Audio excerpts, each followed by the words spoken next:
Messick's, a helping hand with your land.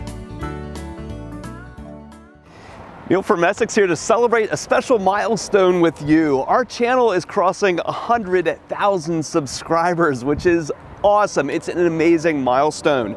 I've been making videos here on YouTube since September of 2015, and this has become something that I personally really enjoy. You may not know this, but my day is not spent selling equipment and making videos. I generally have a bit of a desk job, actually, and being able to get out and talk to you in this format and run some machinery and that kind of stuff has become a really enjoyable break in my day. I've come to really enjoy this.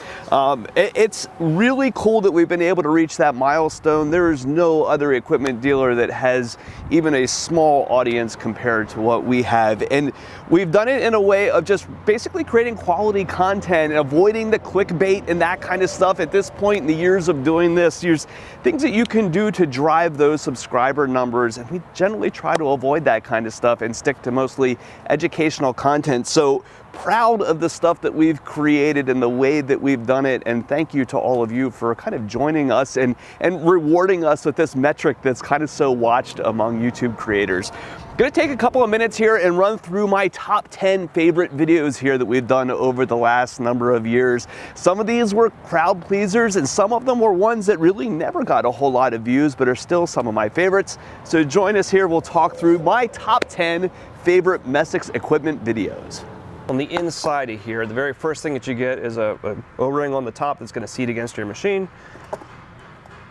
And then so in no particular order, we're going to start with the Napa versus a Kubota oil filter, and going back into the shop and actually taking a filter cutter, cutting those open and comparing the actual guts of those filters. I enjoyed this one in particular because it kind of goes and proves out some of the things that we spend time saying when it comes to the value of OEM fluids and filters and that kind of stuff. There's a lot of skepticism out there when it comes to these things of actually, validating the little bit of extra money that it costs to run that OEM supplied fluids and filters. And some of those things you can actually go through and prove out by cutting that filter open and looking at the inside of its contents. You can see that the extra $1 or $2 that you might pay for an OEM branded oil filter really is giving you much better quality than what you might buy out there on the aftermarket, even at an equivalent price. You'd be pretty surprised how aggressively priced some of these OEM supplied maintenance items are. So I enjoyed this one because it proves out that saying. It's not just us sitting here telling you that, buy OEM filters because we make money. No, there's a very good reason that you should consider doing that, and it's because that company really cares about the quality of those maintenance items on your equipment. That video helped prove that out. This is our workbenches. Basically, when you're on the road, all the trucks come with a power inverter that works off the batteries, so we don't have to start the generator. Another favorite of mine was spending some time going through the inside of a service truck. In this case, one of our technicians, Brandon Doster. These guys are really the unsung heroes of equipment dealerships. As much as we can be out here selling you new shiny stuff, what really matters over the long term is the care that's taken by our parts and service departments when it comes to your long-term ownership of that equipment. These things are generally decades-long purchases, and our ability to be able to take care of you over the long haul is really much more important than any kind of shiny feature that you might be buying when you're buying a new piece of equipment. I enjoy going through and spending some time highlighting what these guys do. Just the skill that they have in the job that they do is hugely impressive to me. It's something that I am completely worthless at. I'll be very upfront about that.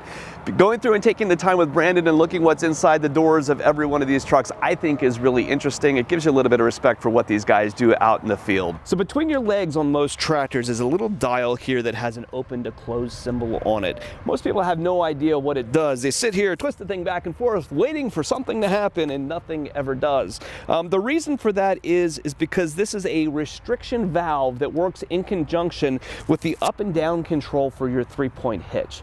My next favorite video was one of the crowd pleasers, one of the ones on our channel with the most views. Was the most misunderstood control on a tractor, and talked about the drop valve down between your legs that slows the descent of your 3-point hitch. I like this for a lot of reasons. It's fun to see the ones with the high view counts. This one is over 750,000 views at this point. But the cool thing about that video was the comments section. A lot of the ideas for the videos that I make come from the comments section, and a lot of other people were contributing what they thought was the most misunderstood control, things like the draft control. And those kinds of comments and ideas are what becomes future videos for us later. So keep that in mind. If there's something that you'd like to see covered in a Messick's video, the comments section is a great place to drop those ideas. Situations happening in grocery stores where you can walk into stores right now and not be able to find milk on the shelf. The very same time, you'll see other news stories telling you how dairies have had no choice but to dump milk. Another favorite of mine was a video done here about 18 months ago towards the beginning of COVID about a lot of our local dairy farmers having to dump milk. This was a time on the backside of COVID when a lot of schools were closing, a lot of supply chains were being messed up, and a lot of our local customers, our local dairymen, didn't have places to go with the milk that their cows were producing because the processing places weren't able to move those on to an end customer. Now, Messick's as a dealership went and we bought a lot of that excess milk and distributed it to our employees. And I never was going about this looking for any kind of recognition, but that video actually got a lot of legs on YouTube, on social media. It was viewed, oh gosh, hundreds of thousands of times between all the places that it went, which is cool. However, the more significant part of that was how other companies also latched onto that idea and started doing the same. And you started to see other places coming up and reaching out to some of the organizations that had excess milk and buying it and redistribute it. In some cases, giving it to their own employees the way that we did, or just opening up to the public and handing it out to food banks and that kind of stuff in order to keep that valuable product from being dumped on the ground. That's kind of an unfortunate thing to see. So certainly not putting that out there. I try to stay away from the social issues or anything that's got drama behind it and that kind of thing, but that's an unfortunate thing that was happening, impacting our customers, and was really excited to be able to do something significant that helped people and using our platform to be able to do that. One thing you've seen from us here in the last Decembers, almost going back to about the beginning of when I started YouTube, is a Christmas light show that we do here at the Elizabethtown store. We go out and take a bunch of tractors, take our building, wrap everything in lights, and synchronize it and set it to music. It's become a very cool thing here for us locally. We get lines of cars up and down our driveway coming through. It's a free show and we collect money for charity, and at this point we're well over $300,000 that we've collected here for local organizations. It's become a very cool thing here locally. I enjoy that show a lot. I'm kind of the IT electrician guy in the mix with the help of my two brothers that we do a lot of work between the three of us in order to put that whole thing together. It takes about 300 hours or so every year in order to pull it off. Those videos are really cool and really special to me. I still go back and watch them for a little bit of inspiration here every year. My favorite one of them, a Christmas Techno video, is in my top 10 list of favorite Messick videos.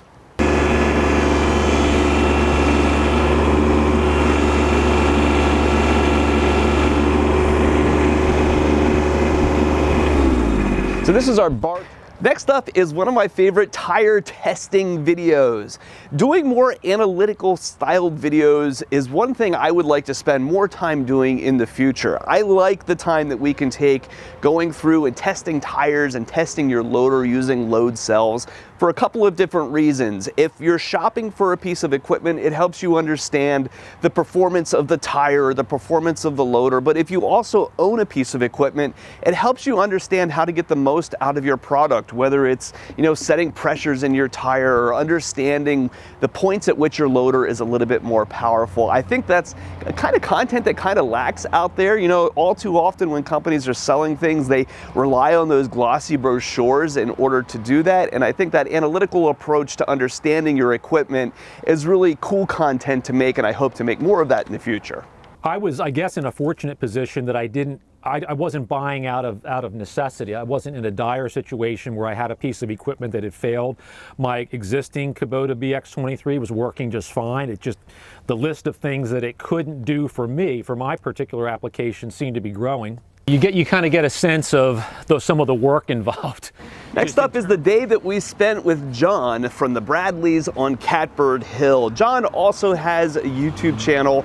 We did a series out with him called Kubotas and Coffee. Well, him and our salesperson and me all sat out in his front yard and just discussed his use for his machine, his tractor buying experience, some of the different applications that he had for his equipment, getting out with other people and spending time with them and kind of seeing the different work that they're up to is fun for me. It's a great chance to get out of the office and to meet some cool people. I really enjoyed his chainsaw collection. That still sticks with me here, you know, almost 2 years later since we've done that video. Got another one of these in the works. We're going to be getting out with some really unique people and spending time out, you know, showing what they're up to with their machinery. So a little bit different kind of a video. You know, while we're spending a lot of time talking features, functions, new models, and that kind of stuff, I enjoy the variety that we can find getting out with some of you. With John Deere little balers because they were cheaper.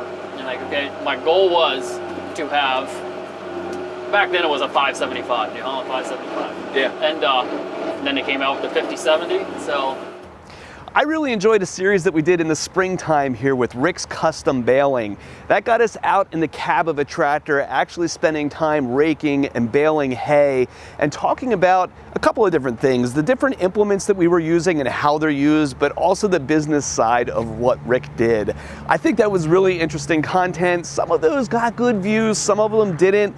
It's an interesting storyline that kind of runs through those different videos, and the time that's spent in the cab actually learning about how the equipment works, I think is really valuable to somebody who's not maybe an experienced operator with hay equipment. I hope to do a little bit of that in the future and getting out with more people like that. A lot of my real comfort level tends to be in construction equipment and compact tractors.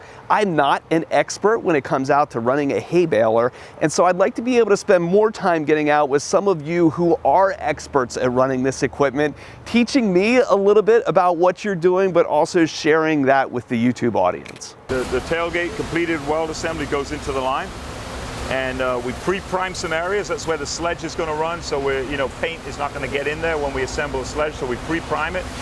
And you can see on the assembly line, the unit behind does not have a tailgate, and now this unit's got the tailgate. We're lucky to be at a geographic area that has a lot of farm machinery manufacturing, actually. Yes, we do still make things in this country.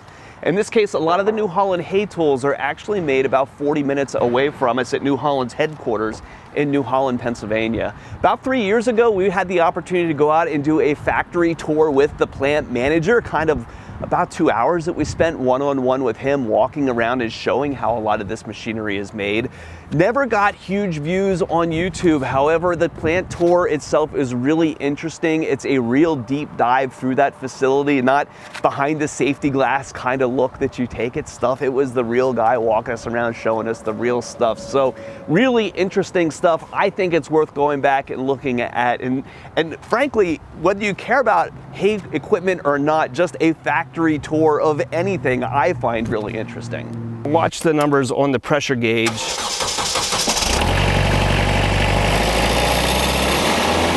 To show what happens when we're operating our grapple. So as our lid goes up and down, I have the gauge on the close. Number one favorite YouTube video that we've made is a video that I did out at my house here about 1.5 years ago with a hydraulic gauge in line with my grapple. And what we did is gone out and took that grapple and clawed at things with it, really actually kind of abused it a little bit, and watched the pressure spikes that could happen in your hydraulic system by using your implement that way.